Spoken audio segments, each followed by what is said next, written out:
Out of a personal tragedy, my guest today has started a charity that encourages us all to pinch the toiletries from our hotel room.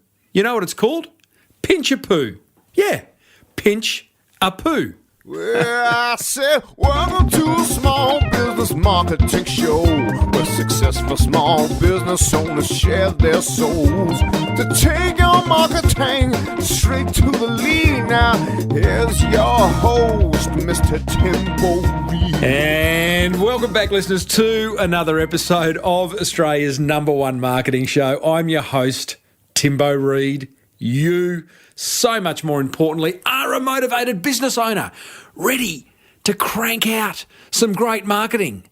Marketing that is going to have you so set apart from your competition, it won't even be a race anymore. Marketing that will help you build that business of yours into the empire that it deserves to be. That's exactly what we do around here. If you're new to the show, welcome. If you are old to the show, welcome. Thank you for tuning in. Hey, we're made possible by a couple of wonderful sponsors. One is Key Person of Influence, a fantastic entrepreneurial program that you really should at least read their book, if nothing else. And their book's free to you, the listener of this show. It's an Amazon bestseller too. You can grab a free hard copy over at keypersonofinfluence.com/Timbo. Once you've read that, grab a free book, one of 180,000 titles, over at Audible. They have a lot of audio books, and there will be one to please you, I'm sure. You can grab your free copy as a listener of this show over at audibletrial.com/SBBM. Hey, big show today. I have a chat with Kate Austin. Now, Kate is the founder of a not-for-profit called, as I said at the top of the show, I wasn't joking, and I do love a joke, Pinchapoo. And she asks her poosters, they're my words, that's actually my word, not hers. She's got another word for the people that do this, to take the toiletries from the hotel bathrooms that you stay in and send them to her. She then distributes them to the needy through a variety of charities. And along the way, I actually end up giving her a whole lot of marketing tips. So it becomes a bit of a personal consult, if you know what I mean. But Kate's got a great personal story, a sad one, but I love what she's done with it. I think you're going to enjoy this big time. I have got 7 great tips from a listener, another listener, like last episode, that is taking big action. And a beautiful email I received from this person I will share with you shortly. I've got a motivational marketing quote from the founder of IKEA, all about the dangers of achievement. As per usual, there is marketing GOLD dripping from the ceiling over here at Small Business Big Marketing's HQ. So let's get stuck right in.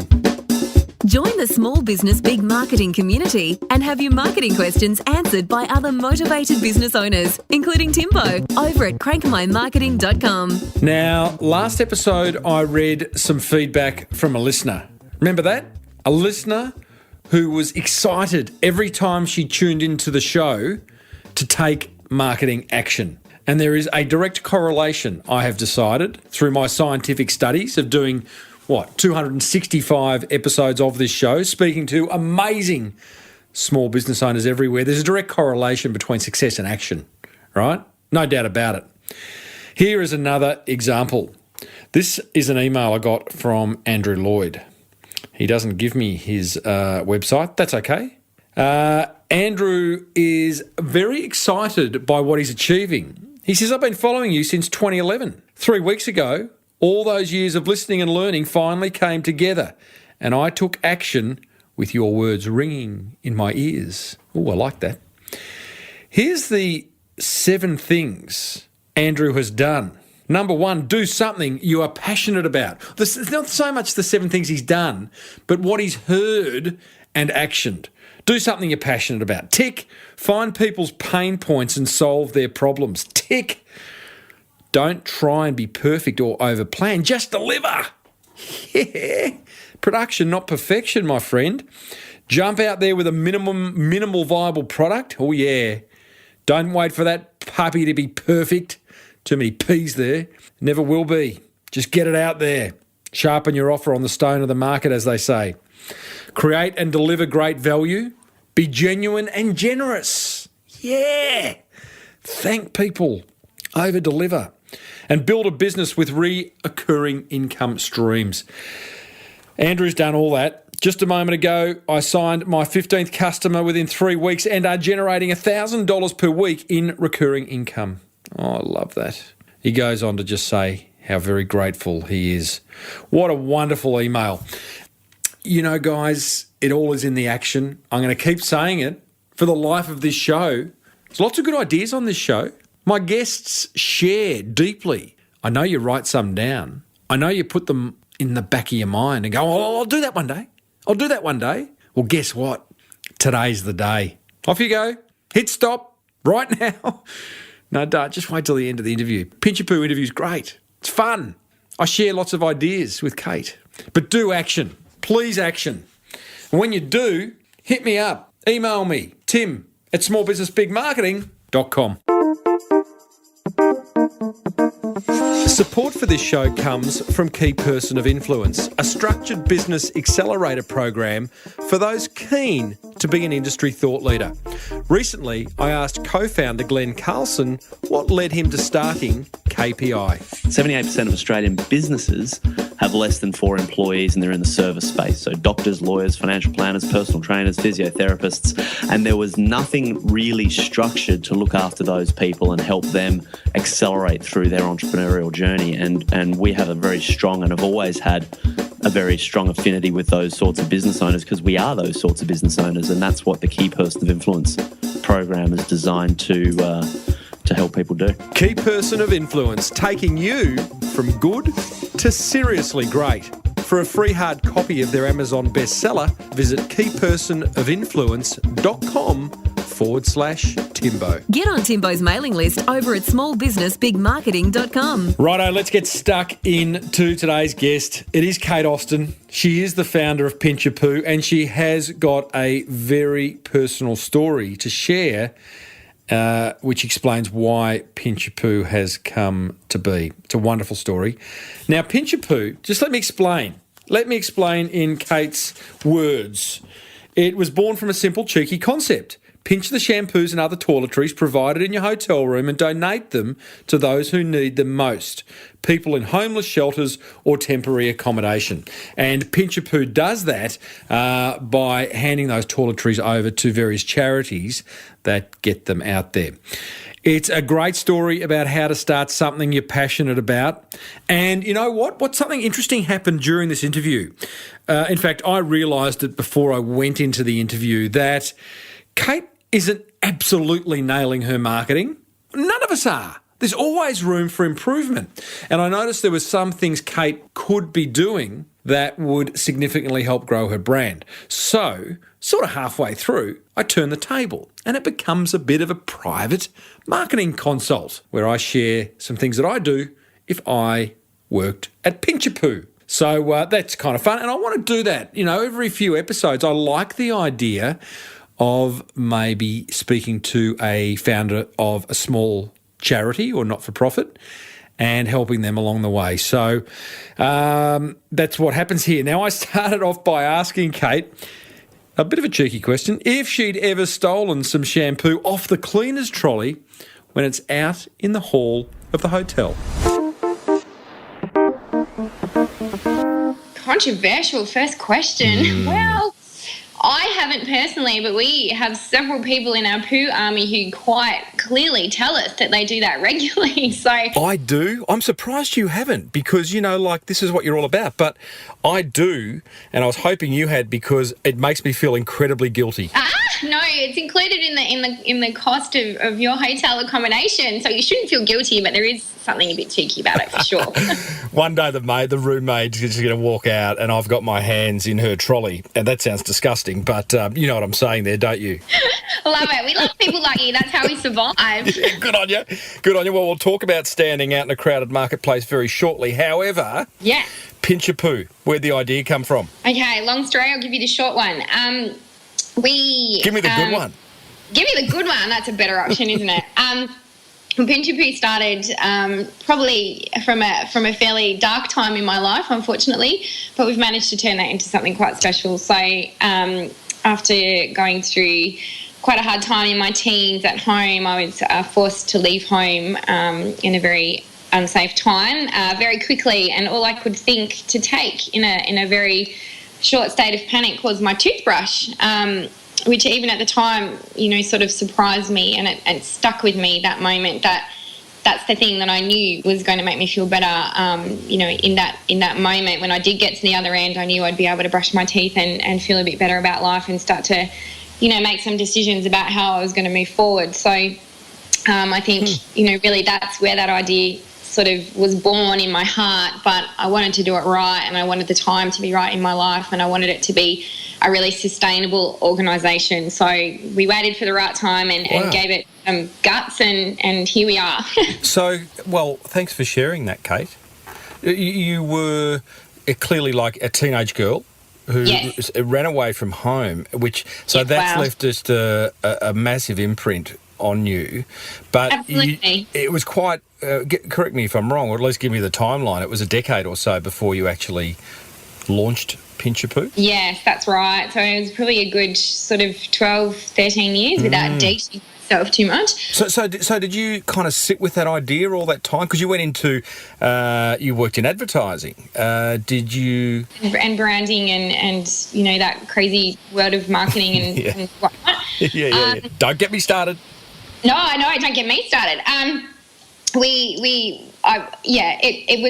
It was definitely a time when I went, I need to turn this horrible, negative and horribly emotionally long road and journey into a positive. And I guess that's a choice you have to make in life, isn't it? You can either, go down the wrong road after having sort of that type of foundation in your life, or you can turn it into something amazing. And I would like to think that, waiting until the right time in my life and for the right way to do it has really done that, turned it into something amazing. What was the right time? Like, what was that turning point where you've gone, righto, time to leave the cubicle, escape the cubicle? Yes, it is a cubicle. You know that too well. I think after having children, I had my first son when Pinchapoo was born. I like to call that my middle child, my poo child, if you will.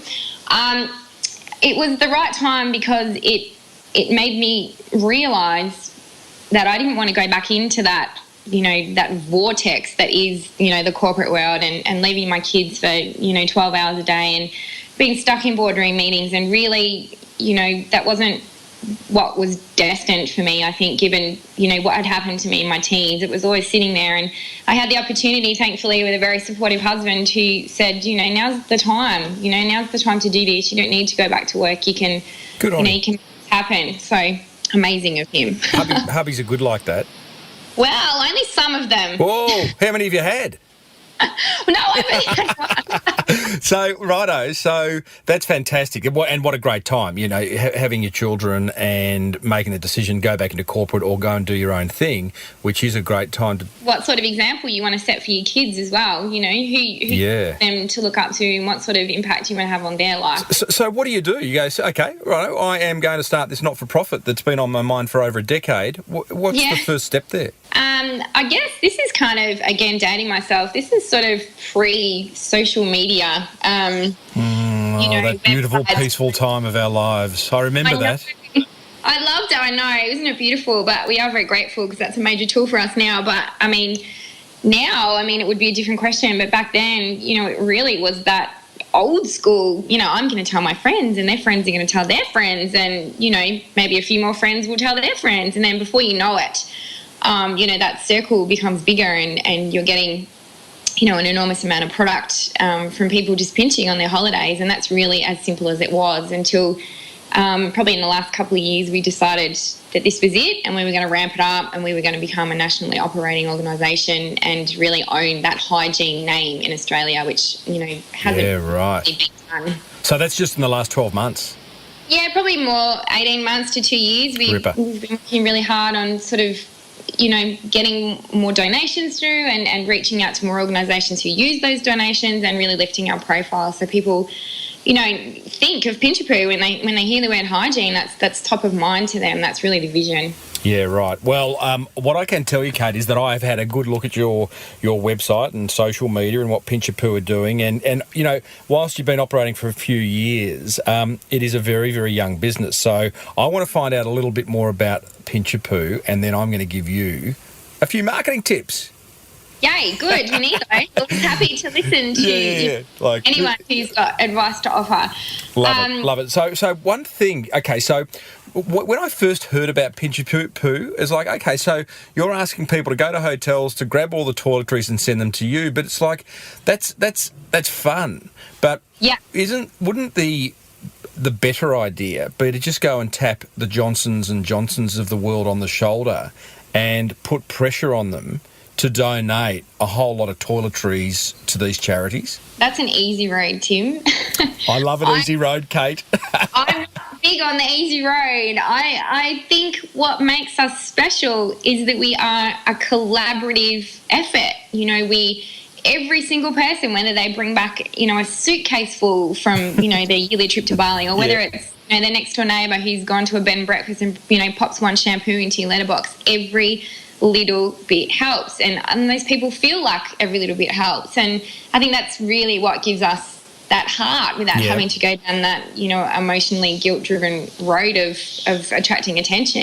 People love to be part of something that's just a bit quirky and a bit different. So no, I get that, but if I go, the hard ass of me goes, like at the end of the day, you just want to get as many toiletries into the hands of people in need as possible. Yeah. You know what? We actually managed to do that with public donations. Love it.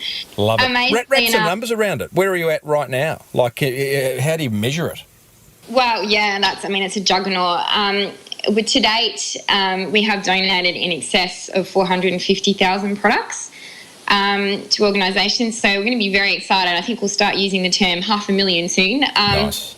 Which if you consider is just an enormous amount of people that are impacted in their time of need through those donations. We do have, to get back to your point about the corporates, we do have some of that stuff in the works, but it will never be that, the majority of what we do. What we do is really dealing with the people who want to be part of something, who maybe don't have the money to donate, to an organisation and want to feel like they're still making a difference. This is something that people can be part of, which, makes us stand out a little bit. Imagine if you could actually get, just on that corporate angle, if you could get a big hotel chain to actually put something in the bathroom saying, please pinch these toiletries. Yeah. Hey? Bring that on. Yeah, no, absolutely. And I think, there are still an enormous amount of opportunities in front of us, but for the moment, we're able to do what it is that, that we're doing with what we get, from an incredibly passionate poo army, as we lovingly refer to them. The Poosters. The Poosters, that's a new one. New one. Hey, tell me, let's talk about name. Now, you and I have had a conversation off air, and we're both pretty happy with funky names, of which Pinchapoo is one. Do like it. Hubby, I understand, wasn't. He's probably a bit like me, a bit more literal. And I go, Pinchapoo, but that's like pinching poo. Correct. So you're pretty happy with the name? I love the name, and I think initially, it kind of came to be in this moment, and people sort of say to me all the time, how did it happen, and how did you come up with it? And I would love to tell people that I was sitting at the top of, Mount Everest and had this kind of divine moment. It wasn't that. I was ironically in the shower, and it just hit me, and I came running out half naked. There's a visual for everyone. To my husband and said, Pinchapoo, and he just went, you can't call it that, Kate. And from that moment on, he shouldn't have known better. You can't say it's me. Is your kind of thing, if someone says no where you're looking for a yes, then that's as good as a yes? Correct. Yeah. Yeah.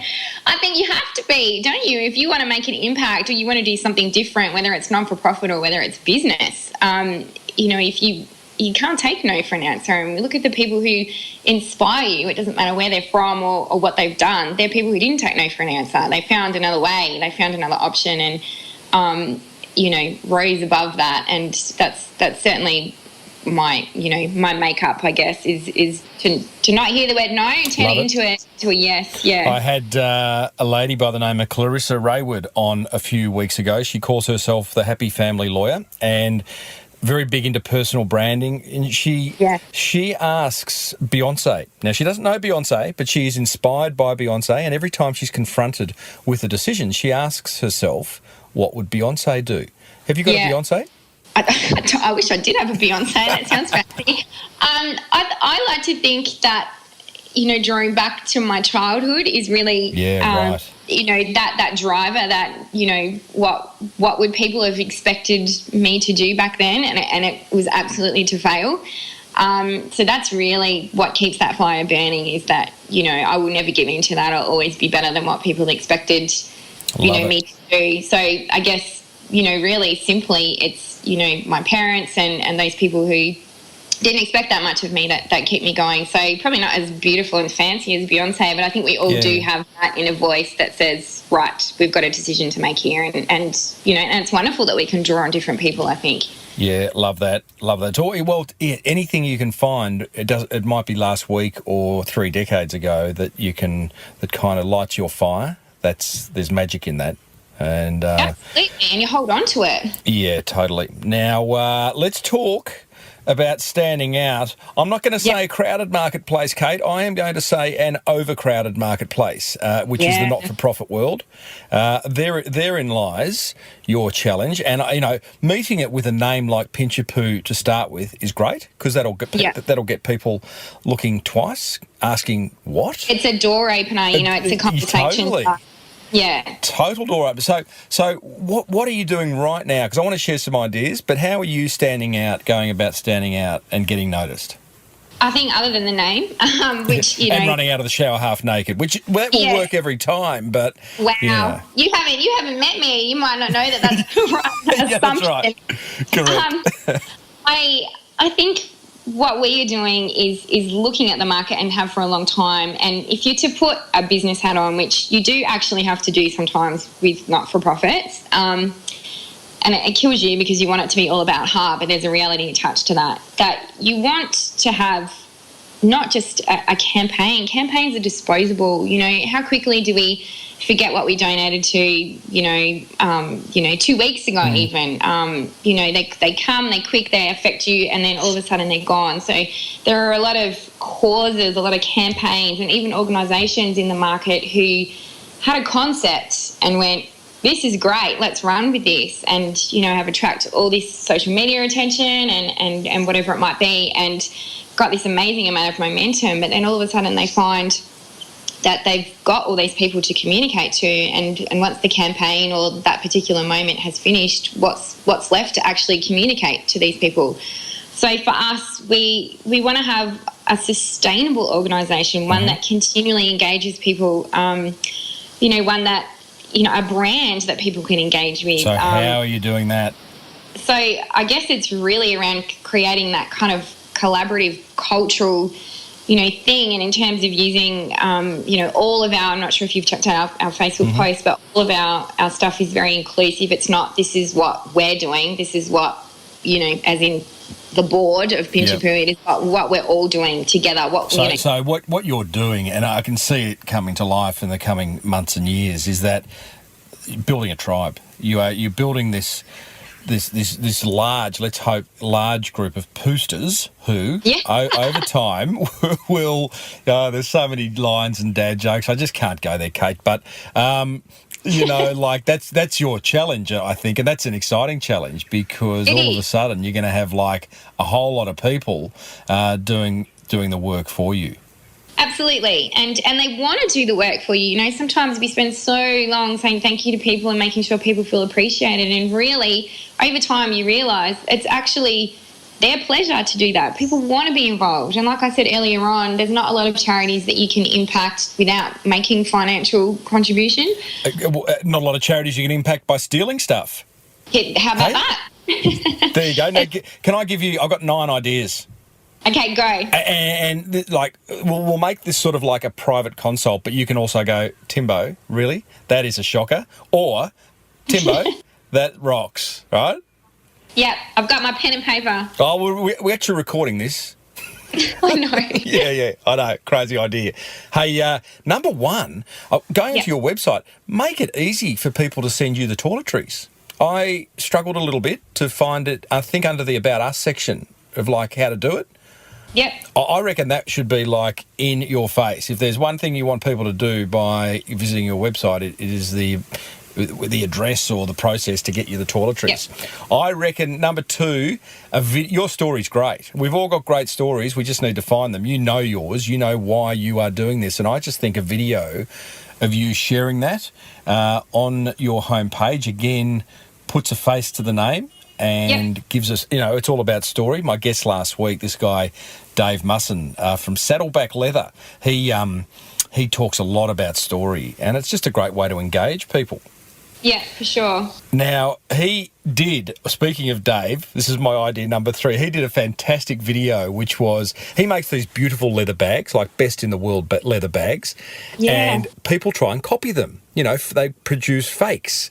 Yeah. So he's produced a video titled How to Copy One of His Bags, right? It's like fantastic. So I reckon a video for you on how to pinch shampoo would rock.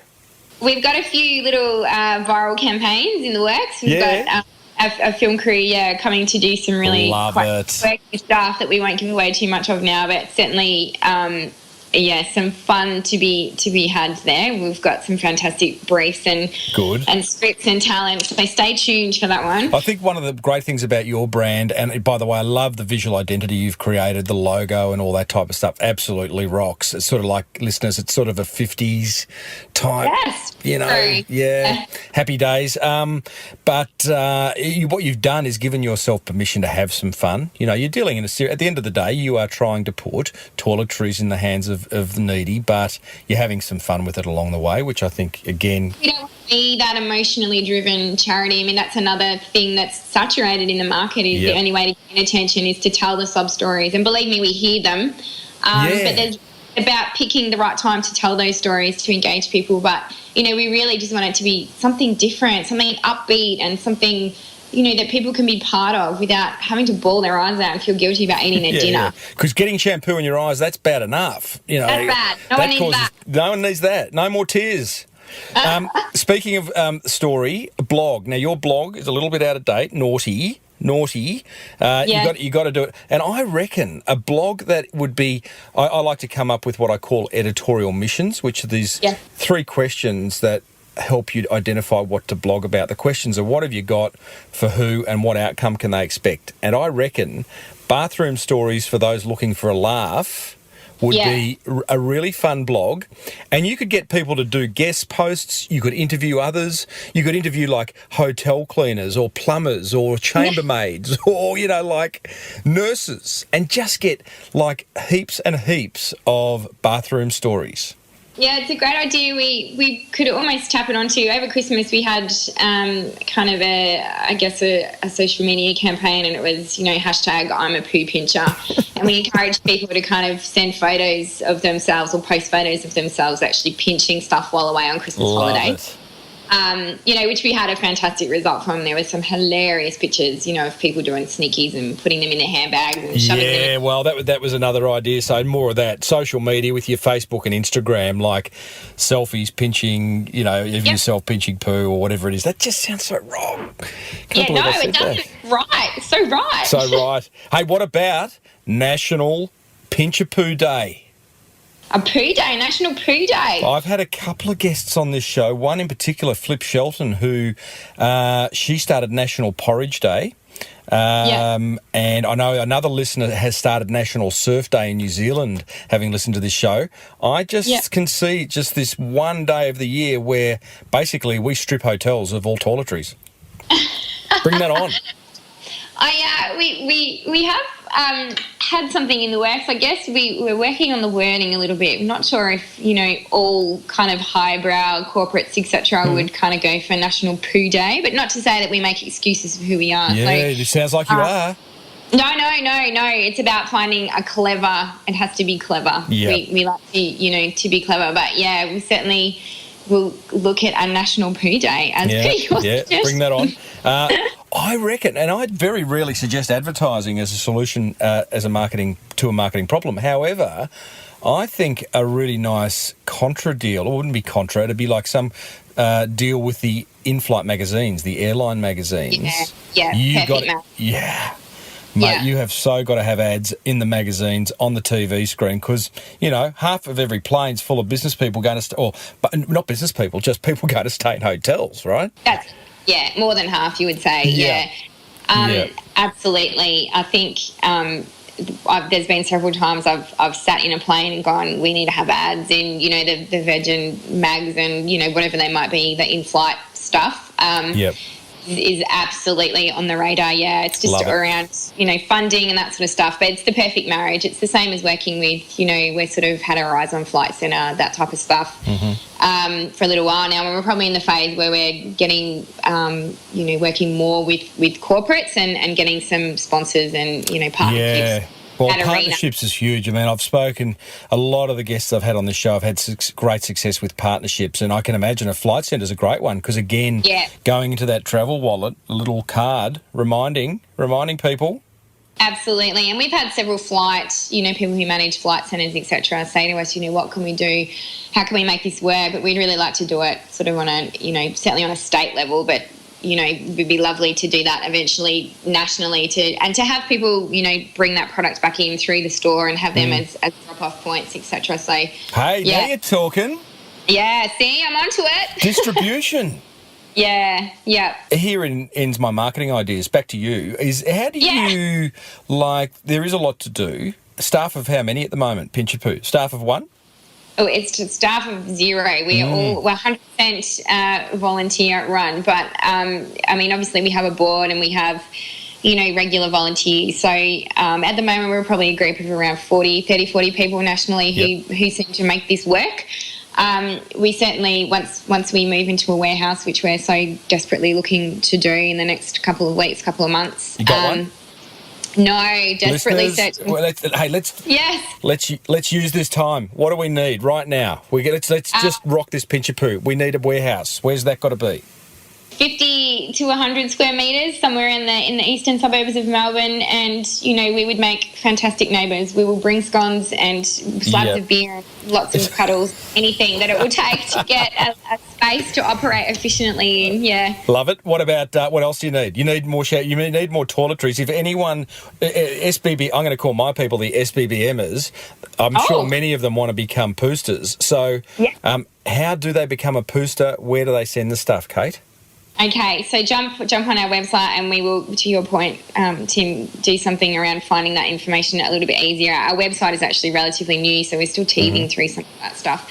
But that's a great suggestion, and it's not the first time we've heard that, so we'll get on to that. But definitely jump on the website, find out where your closest drop-off point is. We're all around Victoria and we do each major capital city around Australia. Drop-off points people's homes or businesses? Or combination of businesses and people's homes. So there's sort of something, you know, all the way around metro and regional Victoria that's relatively close. And if you can't be bothered doing that, you can always post via our PO box as well. So that information's all on, you know, Facebook. Give it now. Pinchapoo.org.au and what was the other one?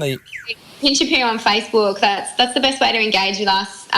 You know, we'll send us a message or whatever it might be. We'll get straight back to you. We love talking to our poo army. So love it. Become one. I had to laugh. I know you're not using Twitter much at the moment. That should change. But I had to laugh at your Twitter ID, which was Pinchapoo_AUS, which says to me, what, someone had already taken Pinchapoo?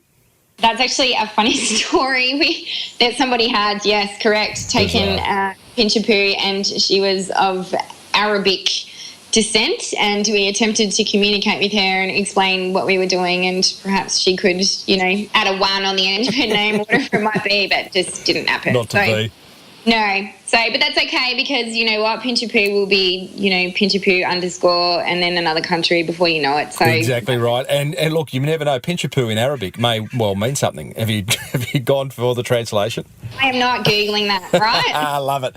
Hey, Kate, good on you. Love the fact that you have built a not-for-profit out of something that means a lot to you and something that affected you in your early days. And I just would love to see this thing grow into a wonderful story into the future. And like that 450,000 shampoos, that needs to just be 4.5 million in no time. And it will be, because our growth is so massive. And, anybody listening, jump on board, right? We're good fun. We like to have fun in what we're doing. We really can't survive without people becoming poosters, as you've kind of so lovingly changed their name to during this. But, we love for the more people who kind of even, not just jump on the internet or social media, but share it with their friends, talk to your friends, next time they're going away, hey, have you heard about this charity that collects, and silent ambassadors are so important in what we do. So, help us achieve the vision to give access to every single disadvantaged Australian who requires our help. She's on a soapbox now. Thanks, Kate. You gave me the floor. I love it. Well done. Thanks for having me. Well, what a great story. What a great story. Born out of a sad story, but good on Kate for turning that around into a wonderful, wonderful positive. Now, I want to share my top 3 learnings from that fireside chat with Kate. And these learnings are brought to you by the people at where? Huh? That's it. Correct. Whoever yelled that out the back. Key Person of Influence. Grab their Amazon bestseller. keypersonofinfluence.com/Timbo. Just got to double check that. I was going to say .au, but no, it's .com. Oh, goodness me. Get ahead of myself. All right, learning number 1. Get clear on your why. Right? Talked about it before. When you get clear on your why, the what, the how, the when, the who, that all becomes easy. Why do you do what you do? Uncover your story.